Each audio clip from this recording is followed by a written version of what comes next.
Orang-orang yang salawat kepada Rasul dalam satu hari. Ini hadiah untuk tuan-tuan, puan-puan. Satu hari. Setiap satu hari tidak boleh lepas satu hari belum bersalawat kepada Nabi kita, Nabi Muhammad sallallahu alaihi wasallam.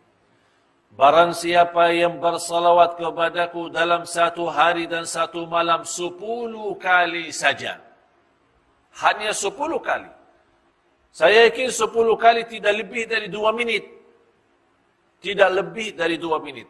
24 jam dalam satu hari, 2 minit ikhlas. Salawat kepada Rasul. Apa yang kita dapat? Syafaat Rasul. Syafaat Rasul. Kalau kita dapat seorang berkata, orang-orang yang bersalawat kepada Sultan akan dapatkan hadiah besar. Bagaimana kita? Mau salawat tidak? Semua bersalawat. Setiap hari bukan 10 kali lagi. Mau 1.000. Supaya kenapa? Sultan senang, Raja senang, orang-orang besar senang. Nanti kalau dia senang, kita dapat hadiah besar. Apakah kita tidak mau Rasulullah juga senang?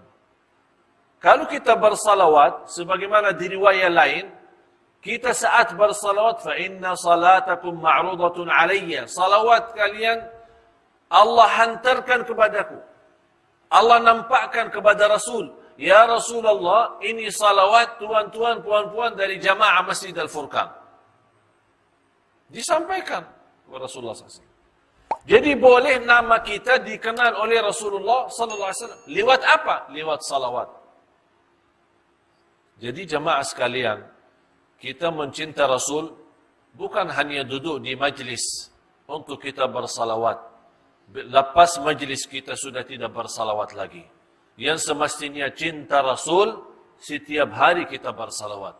Cinta Rasul, setiap hari dalam kehidupan kita ada maulid. Saya tidak setuju ada maulid dalam satu tahun satu kali. Dalam satu tahun satu kali maulid tidak cukup. Kalau boleh setiap hari. Dan setiap hari kita rasa Rasulullah bukan hanya datang atau hadir pas acara maulid saja. Tapi Rasul selalu ada dalam kehidupan kita. Rasul ada di dalam fikiran kita. Rasul ada di dalam hati kita. Rasulullah ada di dalam dada kita. Rasulullah ada dalam amalan-amalan kita sehari-hari. Kita buktikan. Laqad kana lakum fi Rasulillahi uswatun hasanah. Contoh yang baik itu Rasulullah SAW. Dan Rasulullah SAW sebagaimana Allah berfirman suratul Qalam, wa innaka la'ala khuluqin azim. Engkau wahai Muhammad SAW memiliki akhlak yang agung, akhlak yang mulia, akhlak yang istimewa. Malah orang-orang dijaminkan posisi dekat bersama Rasul nanti di hari kiamat. Ada orang-orang terpilih. Ada orang-orang terpilih. Orang yang terdekat kepada Allah hari kiamat siapa? Ahlul Quran. Orang yang terdekat kepada Rasul hari kiamat siapa? 2. Yang pertama, orang yang senantiasa di dalam dunianya dia selalu bersalawat kepada Rasul.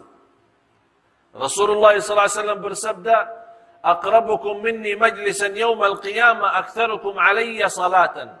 Orang yang paling dekat kepadaku hari kiamat, yang paling banyak salawat kepadaku. Kita berapa kali salawat? Kalau kita baca surat kabar, 1 jam, 2 jam. Kita tengok TV, ada lagi film barat lagi. Kita tidak bosan. Senang. 1 jam, 2 jam, 3 jam. Kita pergi ke mall. Kita bawa hiburan. Kita punya anak. Budak jalan-jalan. Busing-busing. Dari jam subuh, jam pagi, jam 7. Pulang ke rumah sudah jam petang. Berapa jam habis? Hiburan. Senang. Tapi berbanyak salawat kepada Rasul. Kita mendapatkan duduk dekat sama Rasul hari kiamat. Jadi kita menjadi orang dalam satu majlis bersama Rasulullah SAW. Yang kedua, orang yang terdekat kepada Rasul nanti di hari kiamat, orang yang paling mulia akhlaknya. Ini soal akhlak. Sekarang banyak umat Islam, kerusakan umat Islam karena akhlak. Rasulullah sallallahu alaihi wasallam bersabda di hadis yang sahih, "Man kana yu'minu billahi wal yawmil akhir falyaqul khairan aw liyasmut." Barang siapa yang iman kepada Allah dan hari akhir, jaga dua hal. Saya bertanya tuan-tuan, puan-puan, iman kepada Allah tidak? Jawab. Iman tidak. Iman kepada hari akhir tidak. Faham hari akhir? Hari kiamat. Percaya hari kiamat? Yakin hari kiamat? Kata Rasulullah, kalau anda percaya Allah, percaya hari kiamat, mesti jaga dua hal. Berkata-kata yang baik atau diam. Atau diam. Ini sekarang kita kembali. Rasulullah sallallahu alaihi wasallam tidak pernah berbicara selain yang baik. Amar ma'ruf, nahi munkar, zikir, istighfar, doa, baca Quran, berdakwah. Tidak pernah ada kata yang tidak bagus. Semacam itu sahabat, semacam itu para alim ulama, semua menjaga. Malah salah satu cerita di antara ulama Ahlus Sunnah wal Jamaah, Al-Imam Rabi' Ibn Khuthaym rahimahullah, kalau kita duduk bersama dia 1 tahun, di samping dia, kita temani sahabat sama dia 1 tahun, dia tidak mau mula berbicara. Dia lebih banyak diam daripada berbicara, daripada berkata-kata. Kalau dia berbicara, mesti jawab. Kalau ada soalan, dia jawab. Kalau tidak ada soalan, tidak jawab. Assalamualaikum. Waalaikumsalam. Terus diam. Kalau kita duduk 1 tahun sama dia, dia tidak mula berbicara. Kita sekarang dari pagi sampai malam berapa kali berbicara? Berapa kali kata-kata? قال علي بن أبي طالب رضي الله عنه فكر فيما تقول فإن كان خيرا فقل وإلا فاصمت. Berfikirlah sebelum anda berkata-kata. Ini nasihat Sayyidina Ali bin Abi Talib radhiyallahu anhu. Berfikirlah sebelum berkata-kata. Kalau berkata itu baik, silahkan teruskan. Kalau tidak baik, diam. Sekarang kita teruskan kata-kata, habis itu astagfirullah. Ya Allah maaf, terus saya kata.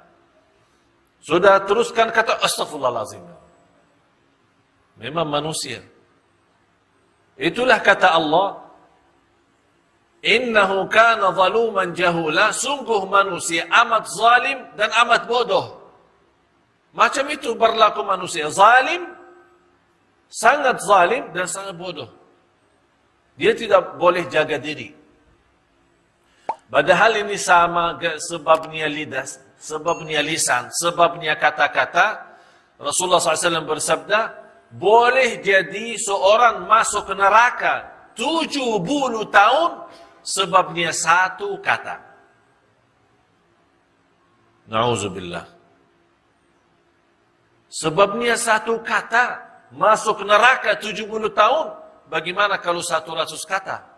Berapa tahun? 700 tahun.